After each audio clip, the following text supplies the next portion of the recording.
Oh, hello. Oh, hi. Oh, hello. Get this chat Welcome, up. welcome. Wander, Pie, Christy, Season greeting. Joseph, Tina, Tina. Tina. Tina. It's not going to. How's your foot, Mozzie? It was fine. I didn't, she's asking because I kicked that dumbbell the other day and I was bleeding. I bled a lot, but it was fine. It never hurt. I hardly noticed it. No, I went over and washed it immediately. Good. So I didn't want it. Problems. Walmart probably has.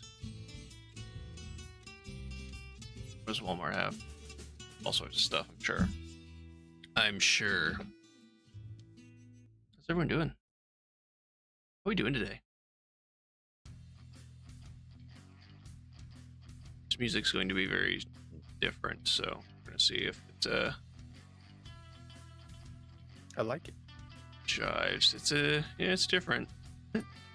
Lower it a little bit, so just not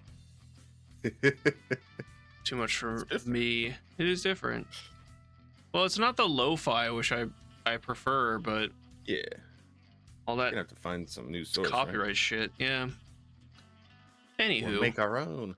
was well, I've actually thought about that, but I have too much other stuff I'm working on. Yeah. I don't know. I should look into that AI generated stuff because it can be quite the banger. Hacker posted another absolute banger that's based off of the Baldur's Gate playthrough, Tepid. It's in the Dungeons and Dragons channel. And it's really good. It's a lot Type of song's amazing. It's absolutely fantastic. Absolutely fantastic. The weight has tasted blood. Oh, the dumbbell. Oh yeah. Now it was more. I did. Back for more. I did move it further away from me. I will say that it was right by my foot. So it was a matter of time when I kicked it, but I was like, no, get away. Get away, child. I didn't say hi to everyone. Hello, Wander, Tina, Pie, Christy, Joseph. Hello, hello. Good morning. Good afternoon. Good evening. Depending where you are. Where you are. Yeah, some serious stuff happens in this one, for sure. Specifically, chapter, what is it, 13, I think? I think it's 13? Yeah, chapter 13.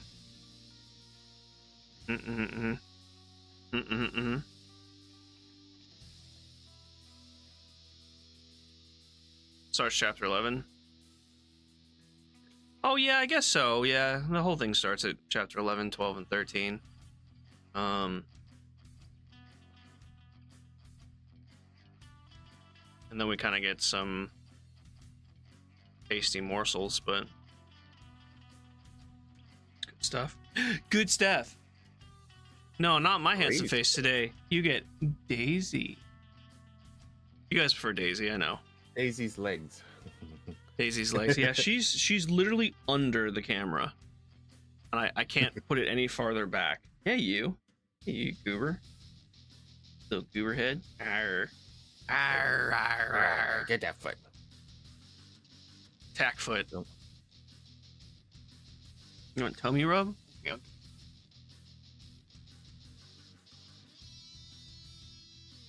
That's not my feet. It's Daisy's feet. Beach cam adjacent. She actually doesn't freak out that much when people touch her feet. She's not a huge fan of it, but our last husky or all our other dogs hated being touched on their feet. They're like, why would you do that to me? Porthos has a shaved belly again. Did you hear any more about the visit? I know you said they changed the med because the mask grew. But anything else? Poor cat shaved belly. There you go. You get all Daisy now. You're actually behaving now. When Zeno joined the chat, he was like, "Do you have a what was it? A chicken? A rooster?" A turkey. That's what it was. Do you have a turkey in your room? Just doing little gobbles. Oh. I was doing little gobbles. There's the good boy. Hey, Porthos. Well, I guess we should introduce this. This is our book club, our nerd club. Where myself, I can't point to myself, but I'll point to Daisy. Daisy. Hi, I'm Mozzie. This is my lovely host. Would you stop kicking me? We're here to talk about the Dresden Files. It's true. Nerds. Are we on the third book? Yeah, we're on the third book. Yep. Grave Peril. I'm really enjoying this one. All right. This one's getting serious. It is getting serious. We're starting in chapter 11. Oh, just a little bit. I'm in chapter 12. That's fine. Chapter 11. It's coming home.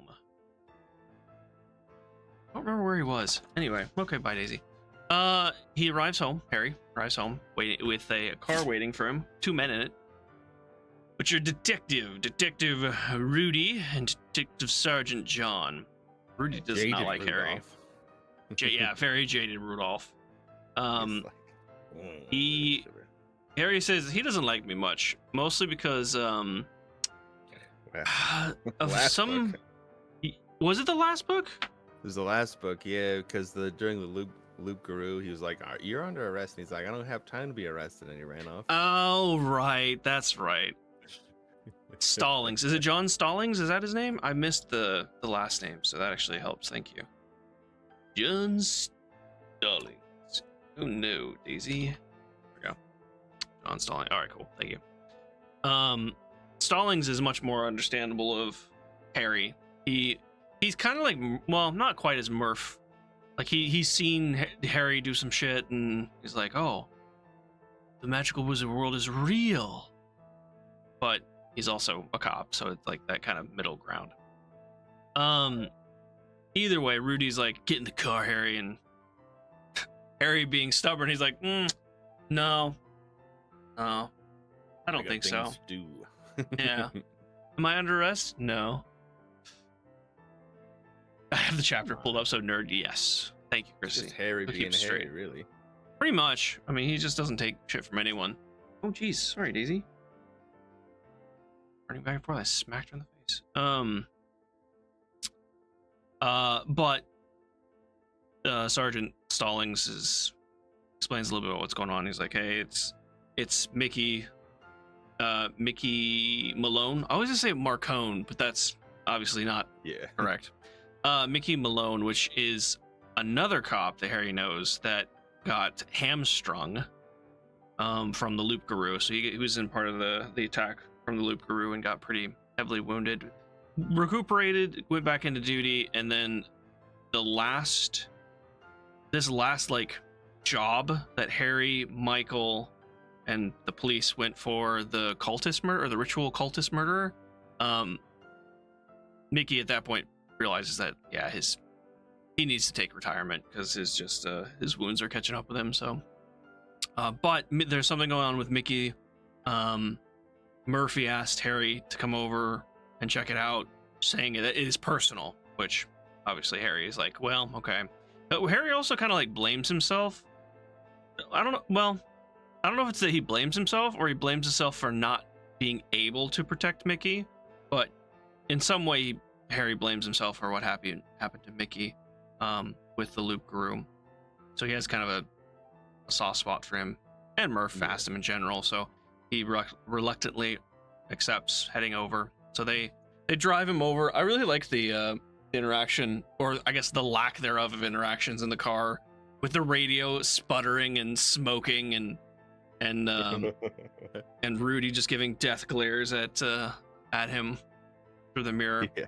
Harry just likes to blame himself. He really does. That is a consistent theme with Harry. If he's not able to protect someone, he's not fast enough. He's not good. Exactly. And he puts Mort's books down in his house first, because he's got Mort's journals. But they head over to Mickey's neighborhood. They say the name of the neighborhood, but honestly, I've forgotten. I didn't write it down. But whatever the neighborhood is, they pull up. It's kind of, in my mind, I kind of just pictured like the typical suburban cul-de-sac, you know, white picket fence, like the whole shebang. West down West Bucktown, Armitage, near West Armitage. It's just a residential neighborhood. As soon as Bucktown, yeah. as soon as they pull up, or as soon as they get out, Harry senses something immediately, and he's not entirely sure what it is. So he like kind of opens up his sight and kind of reaches out to see what disturbance is in the forest, and he finds a dead. It didn't say which house. It just said in a house near Mickey's in the front yard. He finds a dead cat, a dead kitten. I think that's the first one. I think the birds were second, but he finds a dead animal. Neck broken. Yeah. And he didn't sense the animal per se, but the violent, like psychic, like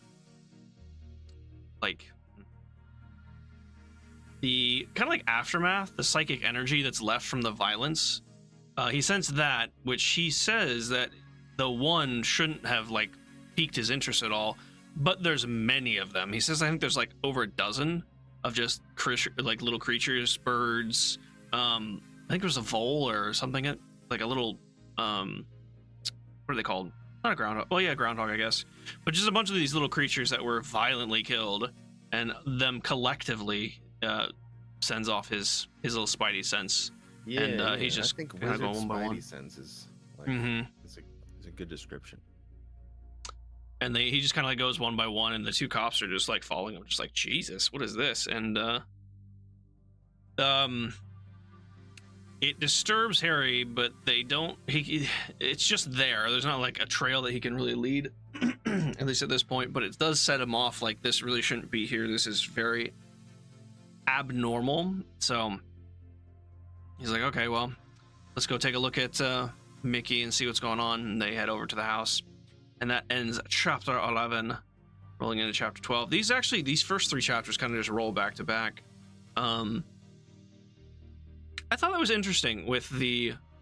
It makes sense because the violent deaths of humans can like also have the same effect, like a haunted house and like a haunting of a spirit lingering because of a violent event. Go ahead. It's kind of reminiscent to whatever that monster that was at the church, where it was outside and just like wreaking havoc, you know. While it was that's true. There. I didn't really connect those two, but yeah, that would make sense. Rudolph is just losing his crap. Harry tries to figure it out. Yeah, oh yeah, the whole time Rudolph's just like he's just giving him shit, but he's not stopping him. He's not stopping Harry, and it might be because of John, because John's like, hey, let the guy work. We've seen him do stuff, and Rudolph's like, I haven't seen shit that I haven't explained. Just kind of like the typical skeptic, you know? Sorry. She has my attention now. So they head over to Mickey's house, and the first thing is, like, the Rudolph walks in, or Rudy, or whoever. One of them walks in first, I don't remember. And Harry's like, no, you gotta go get Mrs. Malone and have her invite me in, or have someone of the household invite me in.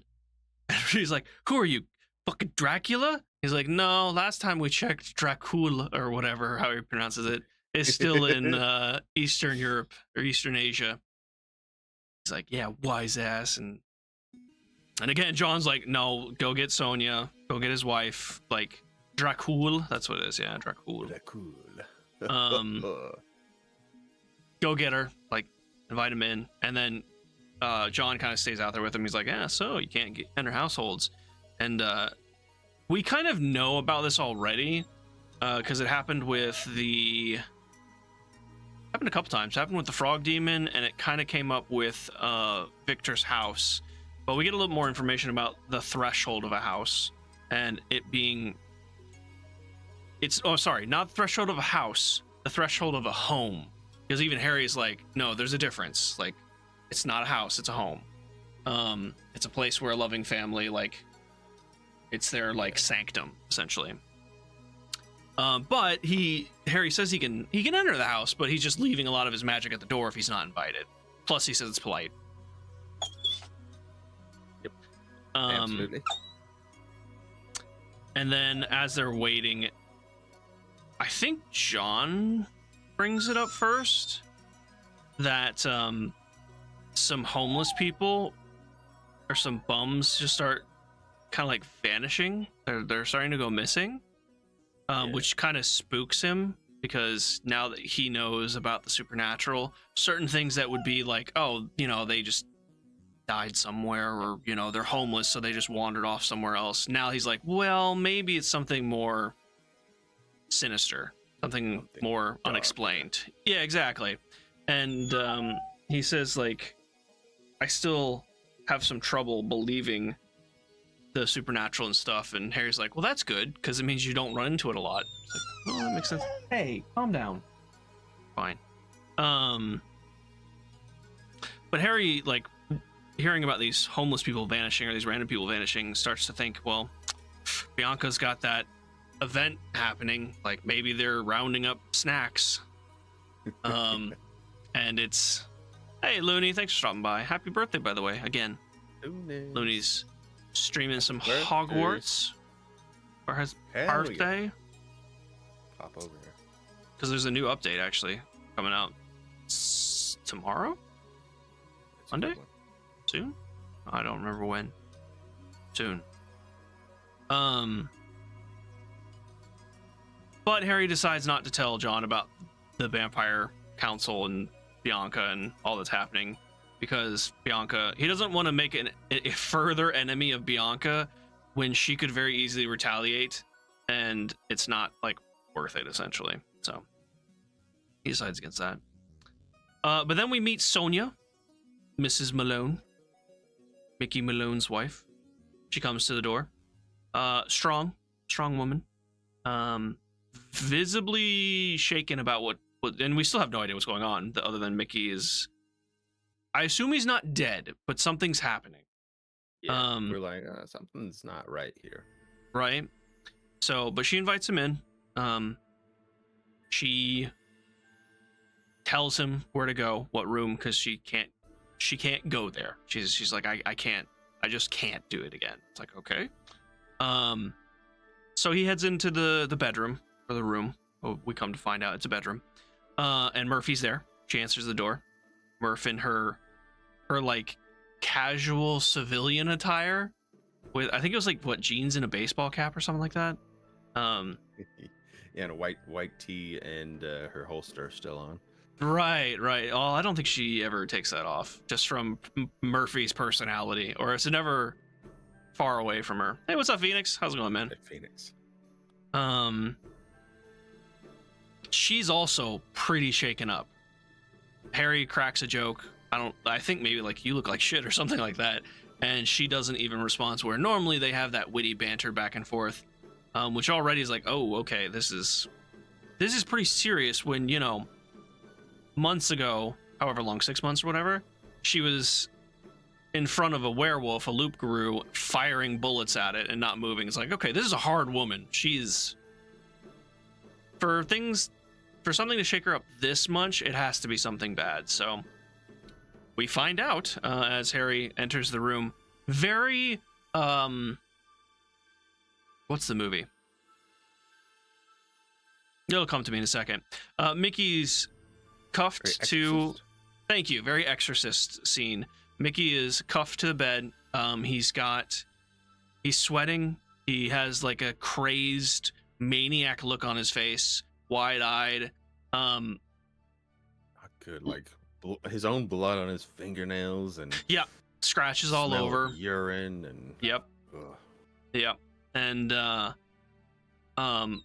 very like maniacal laugh occasionally, and it's not a good scene. And he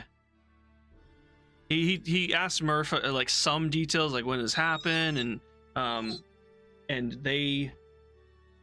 it happened that morning.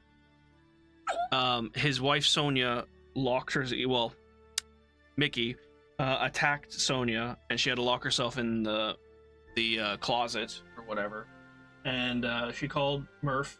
Murph came over, and they restrained him, cuffed him to the bed here, and he's been just trying to attack everyone, bite them, scratch at himself,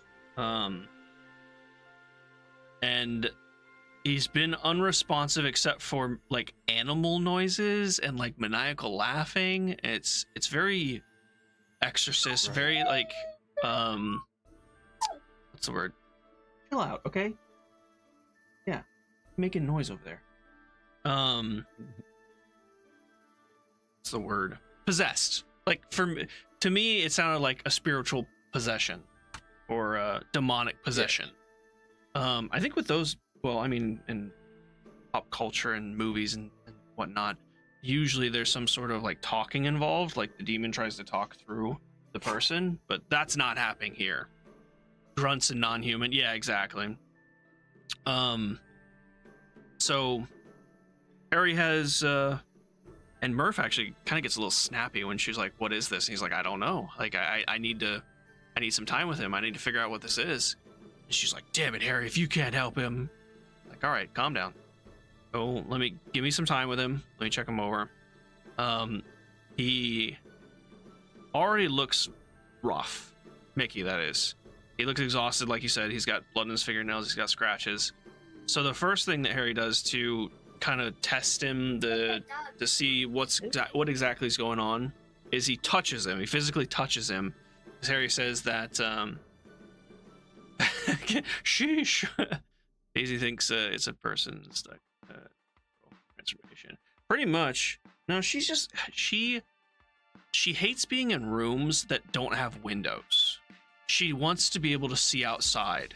And there's only one window here, and it's above my desk, so she has to climb up on my desk to look out of it. And I think that kind of is what really makes her kind of whiny. Try to move my camera real quick. Is my camera inverted? I don't know what happened there. Anyway, so he touches him, steps to the window. Well, there actually is no real way to do that.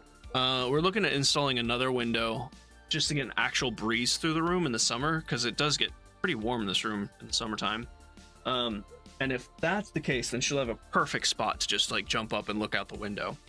But yeah, Harry touches him and senses something, but it's not a possession. It's not anything he's used to. He explains that all magic comes from a life source, whether it's like anger or lust or belief, like with Michael. But this one's not. It doesn't radiate the same like quote unquote light. It's dark. It's cold. It's nothing that he's really seen before. Yeah, he has to open his third eye here to. Mm-hmm. Yep, he has to open his third eye, his wizard eye. Which he's hesitant to do. We've seen him do it once already. Only once or twice. He did it at Victor's. At Victor's. I don't remember if he did it in the second one. I feel like he did, but I don't remember when. Window couch. Ooh. She'll get a box. She doesn't get a couch. She gets a box. Yeah, I don't remember. Maybe. And then what he sees of, now it's been explained, and I'll just touch on it just briefly, because if you aren't familiar with the first book and you may not know, the wizard site, you see things on like kind of an ethereal plane level. You see the magic of them, the evil, the good. Well, there's a gray area there. The life, the blood, everything. It's kind of crazy. It also is very easy to kind of go mad because he says that what you see, whether it's good or bad, you can't unsee. It stays with you forever. So, which is both good and bad, but in his line of work, it's usually bad. And in this case, it's with his wizard eye, his third eye, he sees Mickey chained to the bed, obviously, but like flesh missing from his body. He equates it to like a shark attack.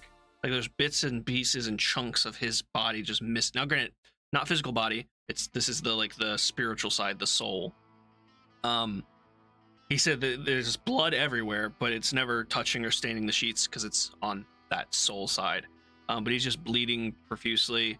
He's covered, wrapped in a black barbed wire, which was just like Agatha Hagglethorn. Now, the difference being, if I remember correctly, Agatha Hagglethorn, the wire was like inside of her. It wasn't wrapped around the outside. This one sounds like it goes in and out because he has to rip it out of him. Yeah, it does, because it goes in through the neck, wraps around his body, and goes back in towards the ankle. I thought that if, now I don't know how long, but if given more time, the wire would go into him deeper, like Agatha Hagglethorn, but it hasn't gotten to that point yet. And I think that's why Agatha Hagglethorn was just absolutely like gone. She was crazy. So I think that's what, because he doesn't outright say that, but it is the same wire. It's just they didn't see it on Agatha Hagglethorn until they killed her and her flesh started burning away, and then they saw it inside of her. On her knee, yeah. So what's up, Mustafa? How you doing? I think because Agatha was pure spirit. Oh, maybe too. Yeah, that might be great the case too. She was a spirit, and but it also shows that this, whatever this barbed wire is, can affect both spirits and humans, which is upsetting because he's never heard of anything being able to do that. Yeah, Mickey's more substantial, yeah, for sure. Yeah, it's like some weird magic because it's like just matte black, just cold and just matte black, not producing any magical lights that other spells do. His first thing, which is very much a wizard thing, is that he wants to research it. He wants to like find out. I think it's just her bone.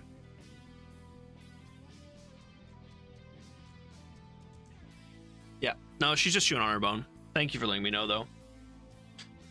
Nom nom nom nom nom. It's funny. She's actually really quiet right now. Usually, when she's chewing on her bone or her toys, she's so loud. She's funny. You might hear it though. She gets into it. Yeah. Thank you for letting me know, because I'm trying to keep an eye on her, but she's a wily one. Yeah, you. Not me. I'm not wily. How dare you? Okay, fine. Bye. What was I saying? Yeah, so normally he would do the research. He'd figure out like, how can I remove this without hurting Mickey or doing further damage? But he admits like he's been like this for hours. If the time it takes me to research this, I may not be able to fix him. I may not be able to, like, he may be beyond repair now. So Harry decides to take desperate measure and just starts pulling and tearing it out bit by bit, as slow as, hey, chill out. He does like protect his hands with like a magical shield as much as possible, but it still burns into him with it's like coldness. So cold it burns like dry ice, I imagine. Yeah, liquid nitrogen. Yeah, that's kind of what the feeling. I just, every time I think of liquid nitrogen, I think of Jason X, the scene where he freezes the dude's head and smashes it, or woman, I don't remember which, but yeah. But yeah, he just bit by bit tears it off, and as soon as he has it out, it's almost sentient, kind of. Oh wait, hang on. See, this is why these chapters just flow. I have already jumped into chapter 13. I completely This 3 completely chapters missed it. feels just really flowy. It's like Yeah. So where he touched Mickey, that was chapter 13. That's where we started. So I was like, I'm barely looking at my notes, and I'm like, wait a minute, that's not chapter 12. But yeah, as soon as he pulls off the barbed wire, it like plunges into Harry. It plunges into his neck and starts trying to wrap around him. So it feels like, because normally I would think that someone casts a spell on Mickey to have this barbed wire attack him, but like I said, it almost sounds like sentient. Like it's just whatever it gets a hold of, it just attacks.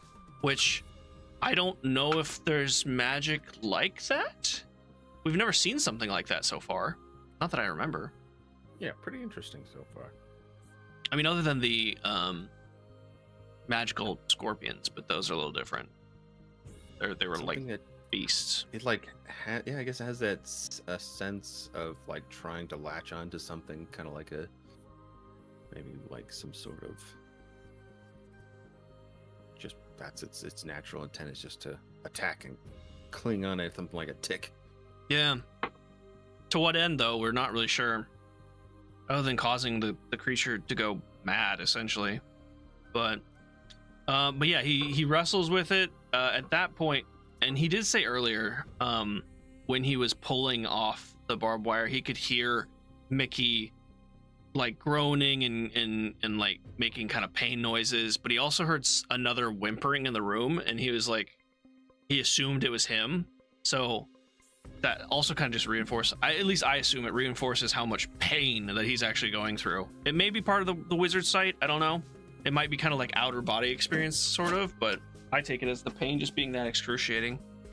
Yeah, it's like one of those situations where it's so intense, you don't actually realize what, everything that you're doing at the time, because it's just so, like intense.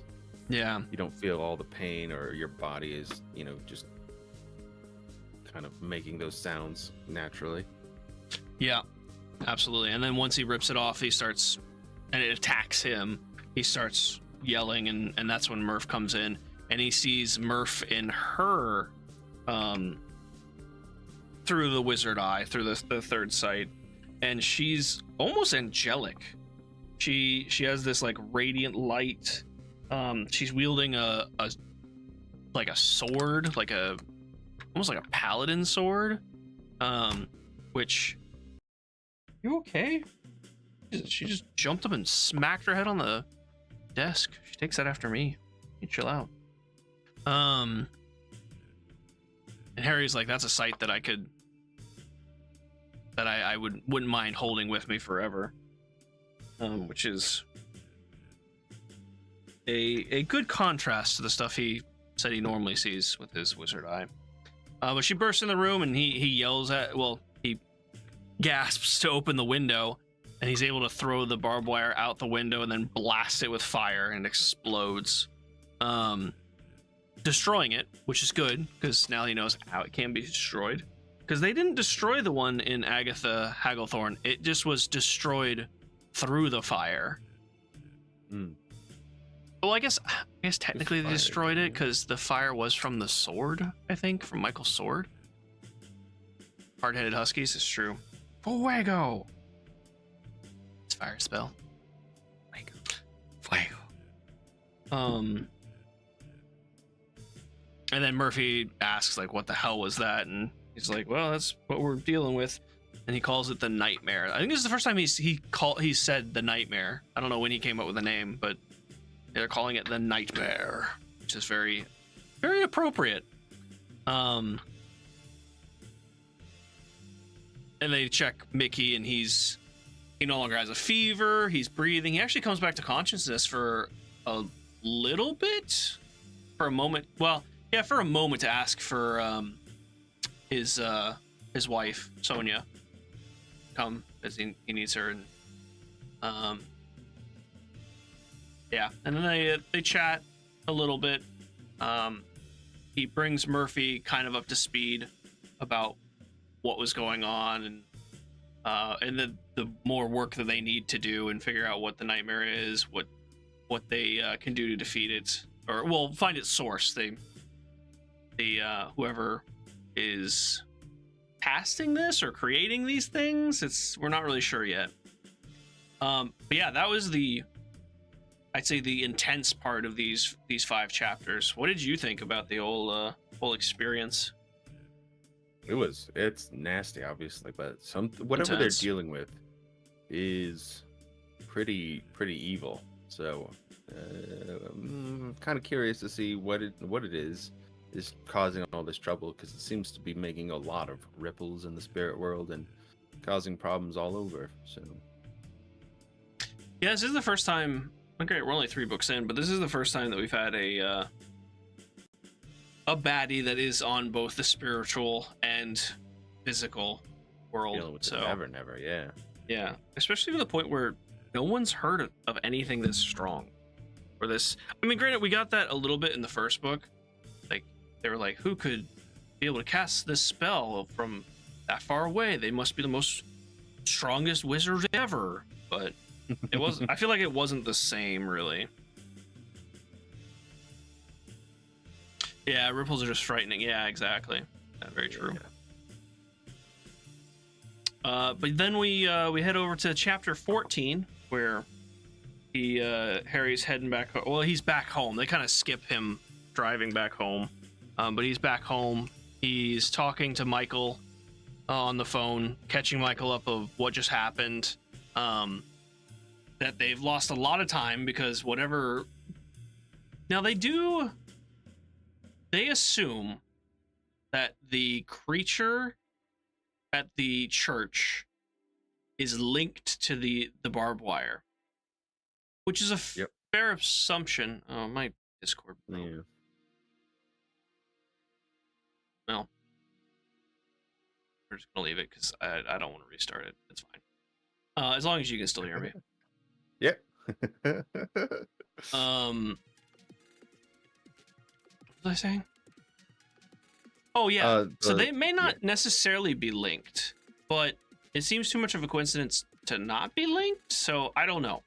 Yeah, this whole Lydia thing's already kind of a mystery, and it seems like whatever's happening with her is probably maybe at the head of this trouble.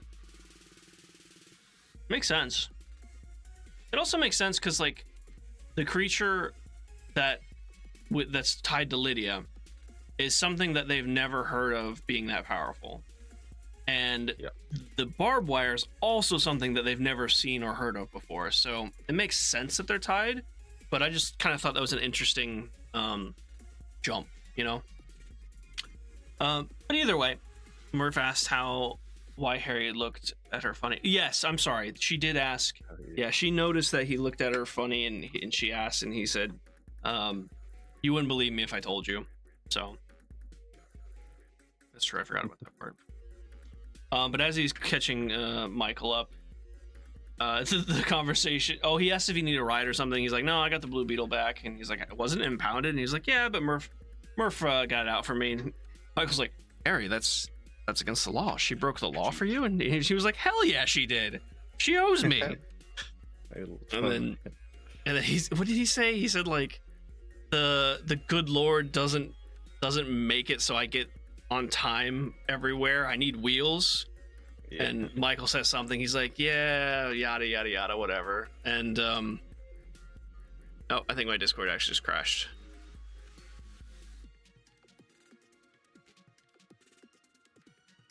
Hang on, I gotta get back up. Now I know if I don't do anything, it'll crash anyway. Good to know.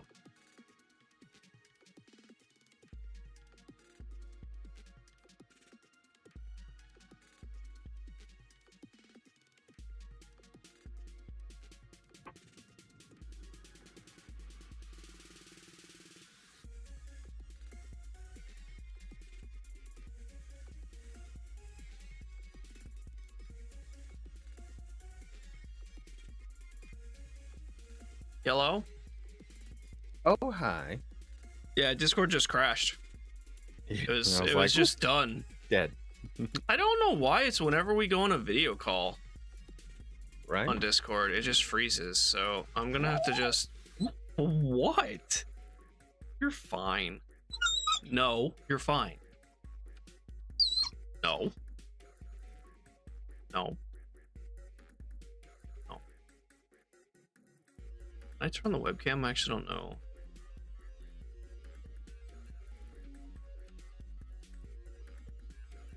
Yeah, she's just kicking stuff over. Why are you having a little hissy fit? Stop it. I'm trying to see if I can just turn on the webcam for her. 1 second. Yeah, how was the wifey, Lunas?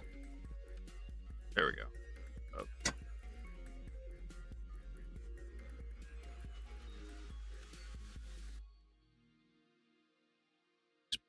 Very good.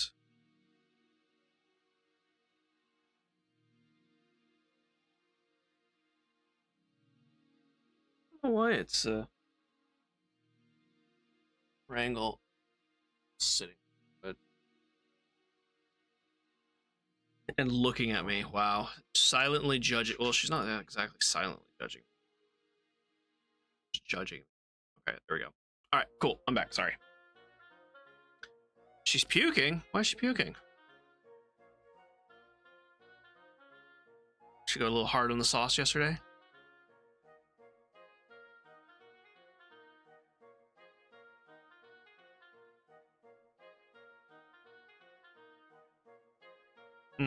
Good point. Okay.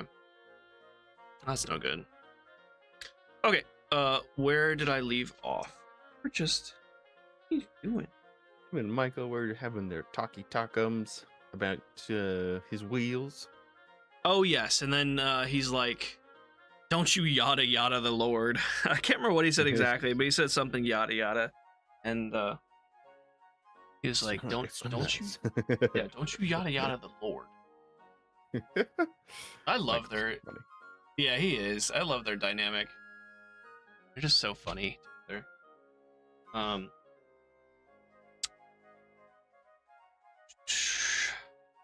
But yeah, he gets caught up.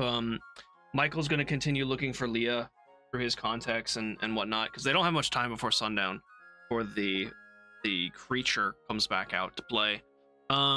So he bids him farewell, and it's disrespectful, exactly.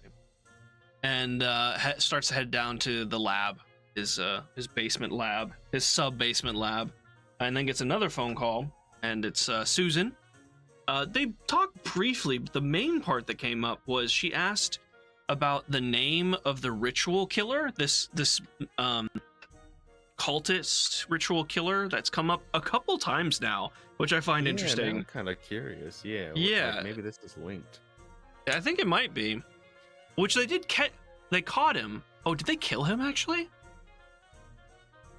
They caught the killer, but I think he may have died. I don't remember that part. Because I thought he did die, that could be with the whole spirit thing, right? Right, yeah, he could be the spirit. Oh, interesting. I didn't think about that until just now. But his name is Leonet Kravos? I think I'm saying that right. And he's like Craven the Hunter. I don't know. Yeah, I didn't catch his name. It was something like that. But I think it was Leonet Kravos. I'm listening to the audiobook, so all the spellings I don't get, so I just have to guess. I'm too lazy to look them up. Do you have anything with ginger? Oh, ginger, yeah, ginger does help. Or peppermint. Peppermint helps with stomach aches too. Like not peppermint like sweets, but like actual peppermint. Right. Yeah. And he was like, yeah, that's it. That sounds right. And then they kind of have their... she doesn't say why she asked. She says she's... Oh, it's with a D. I thought it was with a T. I thought it was Leonet. No, it's Leonid? Leonid? Bravos? Okay. But yeah, she says she'll tell him more once she has something concrete, which he says fine. they kind of tease each other a little bit. He asks, "Did you sleep well?" She says, "Well, it's hard to sleep well when I'm that unsatisfied." And he's like, "Oh, oh my." Burnt toast. Ooh. Raven the Hunter. Harry tracked him down by the demon he was calling. That's right, yeah, and nailed him. That way, Michael and Harry didn't hang around for the paperwork. That's what Rudy. Well, that's what Harry assumes Rudy is upset about with him, because they didn't stick around during that whole fiasco. For some reason, I thought that the cops shot the dude too, but I might be misremembering that. Anyway, he bids his farewell to Susan, and he heads down to the lab, which it explains the lab layout and what it looks like, and it's a step ladder down into it. It's got 3 walls that have bookshelves on it, and then there's a table in the middle where he can kind of, it sounds very cramped down here, and there's a lot of stuff too. He said a lot of junk, even though everything in the lab is useful and important, but it's just, yeah, it's a cluttered mess. Exactly. Debris everywhere. Debris. And then there's the summoning circle that's in the corner that he says that he makes a point to keep clear of the debris, because if it's not, it won't function. He said he learned that the hard way. But yeah, just very cluttered. A lot of containers, a lot of like Capri Sun containers and Tupperware containers and Ziploc baggies, because that's where he puts his potions and stuff. And he wakes up Bob, which, I mean, how can you not like Bob? If you guys don't know, Bob is a skeleton that's inhabited by a spirit, a fey spirit, some sort of fey being. Not really a spirit per se. He's more like an elemental, like an air wisp, but he inhabits the skull. That was funny. He wakes up Bob, and Bob's just like, he's like, you know, even spirits have to sleep. You were waking me up way too early. Yeah. And Harry's just like, well, listen, we don't have time for this. I need your help. Let's get to work. He's like, but I'm tired. But 5 more minutes. And he tries to make a deal with Harry. It's just like, well, okay, if you need my help and you're gonna make me work this overtime, I want to ride along next time Susan's over. And Harry's like, hell no, you freaky skull. Bob's like, man, we should really have a union. We need to renegotiate my pay, which is just smutty books. Bob and stones, Harry. Yeah, stars and stones. The next part though I thought was really interesting, because Harry threatens to, well, he says like, well, you can just go back to the Never Never. I'm sure the issue with the Winter Queen blew over, and that you're perfectly fine. You don't need my protection here. And he's like, all right, stop it. Okay, fine. But then he keeps going. And yeah. He gets like, pissed. Okay, I'm very interested about the Winter Queen, though. This is the first time we're hearing about her. We do know that there's different courts. So mad at poor Bob. Knowing right? Bob's affinity for naughty stuff, I'm sure he did something. Maybe, though. I don't know. Hard to say, but I hope we do find out. That's interesting. I really enjoy the Never Never and like this Fey court and whatnot. I want to learn more about it, which I'm sure we will in time. But Harry describes to Bob what he's learned so far about the interaction with Mickey, with the creature at the church, and everything that they've learned up to this point. And Bob, very like kind of deadpan and serious, just tells Harry, you need to leave this one alone. It's like, what? And Bob's like, no, like maybe we should just take some time off. Maybe we should just, get away for a little bit. And Harry has to convince Bob to tell him what it might be, and and what's going on, which he kind of tricks him because apparently Bob and these kind of spirits, they love puzzles. So Harry's just like, well, he's like putting the pieces in front of him and trying to like have him make connections. So he kind of tricks him. But either way, so this is kind of the same reaction we're getting from everyone. Is just like, what is this? We've never heard of something this powerful, whether it be the barbed wire or the spirit being. But Bob is this like all-knowing, like magical computer Rolodex thing. Like if he's either saying that this is something that you shouldn't be messing with, or that he doesn't rightfully know what it might be, that's a huge red flag. Hey.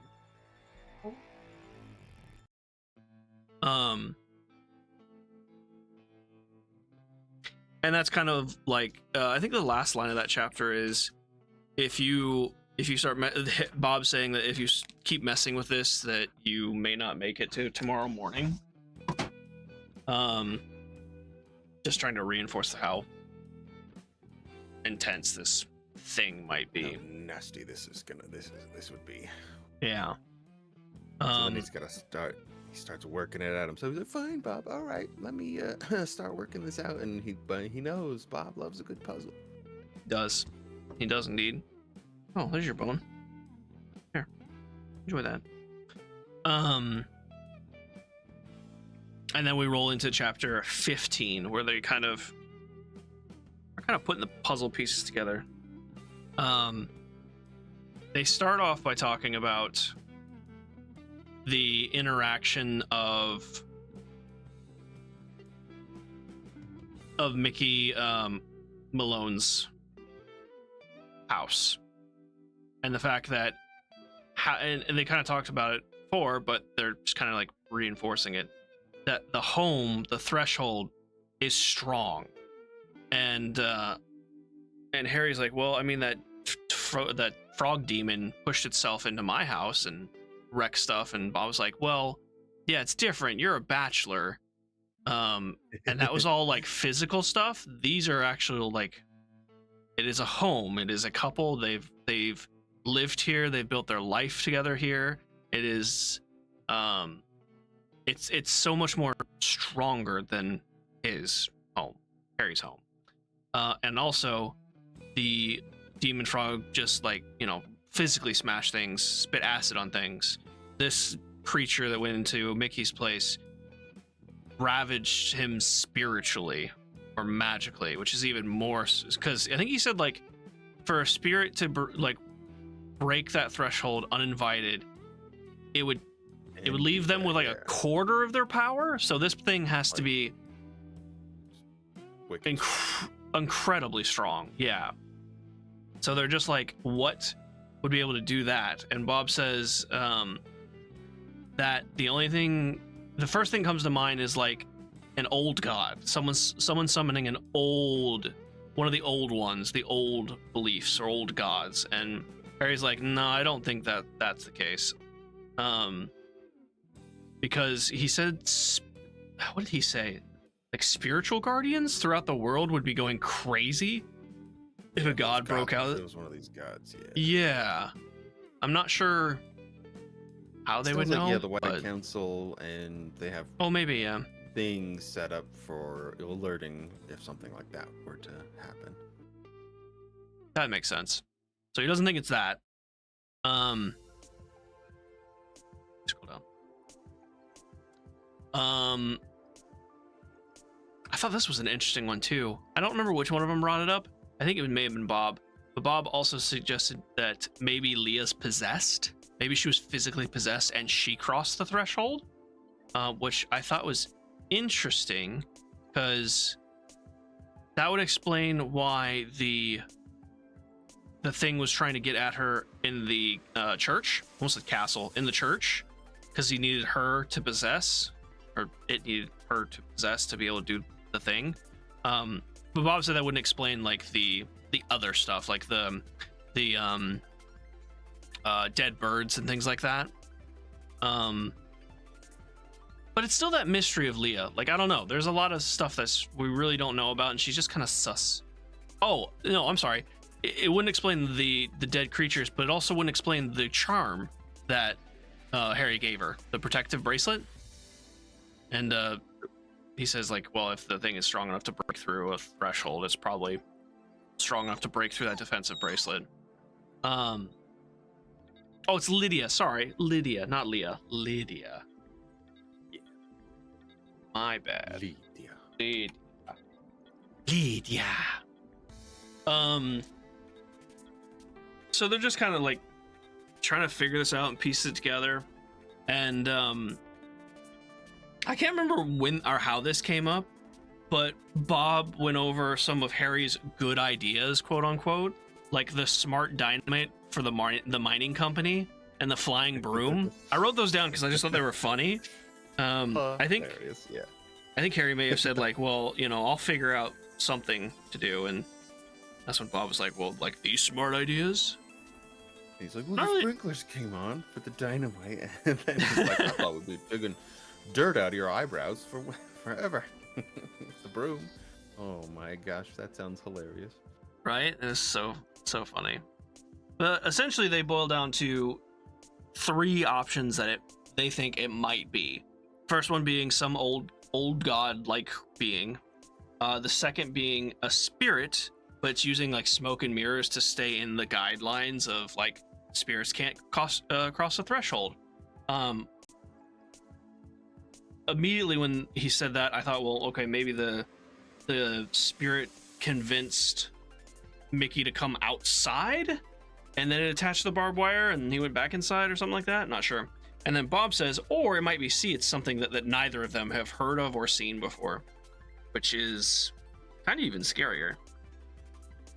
Yeah, I'm thinking C is the most likely scenario at this point, but I think so too. Don't really know yet. I think I think they need to find Lydia. I think that's where the answers really lie. And Harry, I guess, thinks the same because he says, well, if she still has the bracelet, then he can track her down through the bracelet. And Bob's like, well, all right, good luck with that. And he's like, oh, no. You need to go talk to your contacts. And he's like, no, I'm exhausted. And he's like, no, you can take Mister.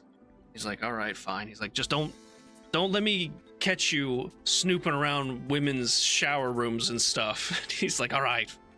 And then he leaves for his patrol. And that wraps up chapter 15. It's so funny. He just lets him pop into Mister. He's like, yeah, just take Mister. He won't mind. Now I'm a kitty. So they get out together. Like, what a great ending. It's quite amusing. Plus the absolute tank that is Mister. Not really a cat, he's more of a dog. Yeah. I love Mister, he's great. But yeah, that was an intense 5 chapters. I was not expecting. I thought we were just gonna be chasing this this spirit being, whatever, I mean, this nightmare thing. And I didn't expect the barbed wire to come up like with a mortal. Be there at all, exactly. No, I thought it was just focused on spirits. Like, I thought someone or this creature was just attaching barbed wire to spiritual beings, and that's it. I didn't think it could cross. I just thought something. I missed something in chapter 15. Bob brings up the point that it could be someone. What did he say? It could be someone in the Never riling things up, and things are trying to escape the Never, and in doing so coming to the mortal realm to get away from it. Yeah. And Harry's like, oh, that's a point I never thought of before. Yeah, that was something, Christy. Oh, did she? I was gonna look up. Yeah, just that someone was messing with them, you know? Yeah, on the spirit side. I did miss that. Yep. Thank you, Christy.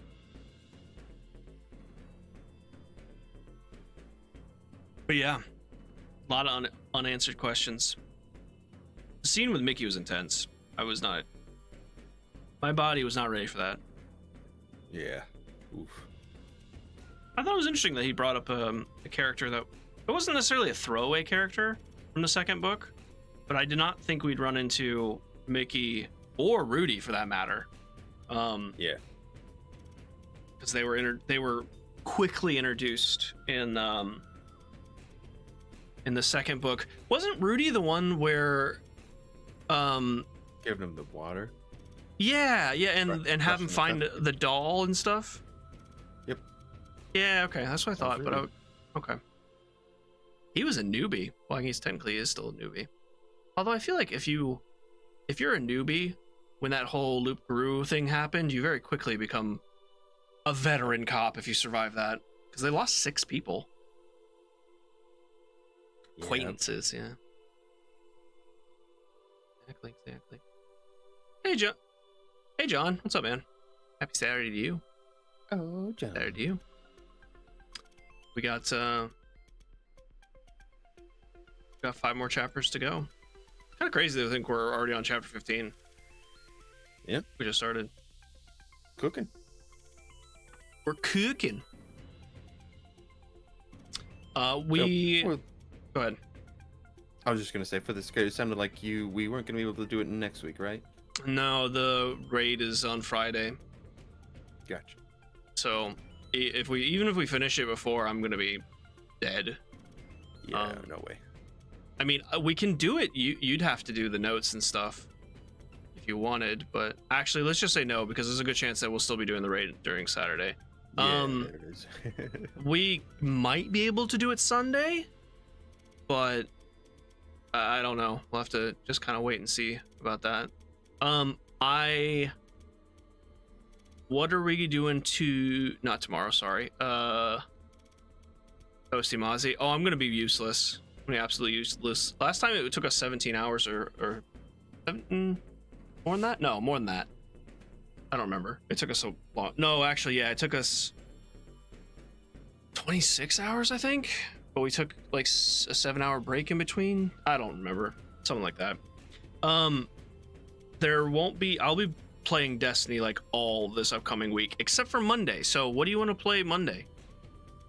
I was gonna say, I mean, you might maybe we just play some Destiny because. No, it's gonna be offline. Great. Oh, it's gonna be offline. Okay. Yeah, Monday they're taking it down for 24 hours for maintenance and updates. I'm hoping for a patch on Gray Zone, but Have they announced anything for Gray Zone? I mean, they've been Let me look. just working. They had like some dev stuff and a big thank you because they got 900,000 units sold. So. Yeah, they had a dev interview on the 27th. Okay. Well, we could try Gray Zone, and then if that doesn't work, then we can go with something else. Sure. You have a backup plan? I don't know what the backup plan is, but we could I mean, figure something. Yeah, Be Rising. It's not too big. I'm not sure if you have that one. One of the games that was uninstalled. Let me see. Anything that was above like 20 gigs, I uninstalled. Yeah, it was like, I think it's less than 10. Be Rising is really. Oh, small. then it should still be on my computer. Yeah, it's right. It's 8 gigs. Yeah, I still have V Rising. Yeah, it's teeny. Yeah, we'll just do that as a backup then. Okay, so we'll plan for Gray Zone and then go from there. I know Baldur's Gate was 150. It makes sense. 150 gigs. Yep. This is going to be so big. 300 gigs. That's insane. It's I will insane. be. You are absolutely more than welcome to join me. I'm going to be streaming and playing Destiny Tuesday. That whole week, Tuesday, Wednesday, Thursday, and Friday. So, Yeah, go check it out. Join you. I think Yeah, if you're gonna play at some point Warlock, for sure. you're gonna love the Warlock. I guarantee it. It's I gonna love be. Warlock already. I was like, yeah. I mean, I love all the classes, obviously, but yeah, Warlock's just best. There's gonna be some tasty synergy with the new stuff. Interesting. Yeah. I'm excited. Well, thank you guys for hanging out. As always, if you'd like to join the book club, chat with us, suggest anything, we have Discord channel set specifically for it. It's called Book Club. It came up in Looney's stream. I'm very tempted to rebrand it as Nerd Club, but everything's already made for Book Club, so I'm just gonna leave it as Book Club. I just like the idea of Nerd Club. I like that. Hey, thank you, Chrissy, for the link there. Alright, man. Well, what other than Monday, what do you got going on this week? Streaming anything else, or do you think you're gonna stream some Destiny with me, or I'll play probably by do ear? some Destiny with you. I guess. I was thinking of just trying to knock out some of the stuff before it goes away here. And on that, but I'm still thinking about I wasn't feeling the Elden Ring, but then I'm kind of like, I am feeling the Elden Ring. I don't know. Got to get ready for that DLC, anyways, and. I got the bad ending when I did it, so I got like the worst possible ending when I played Elden Ring, and I never got a good ending. So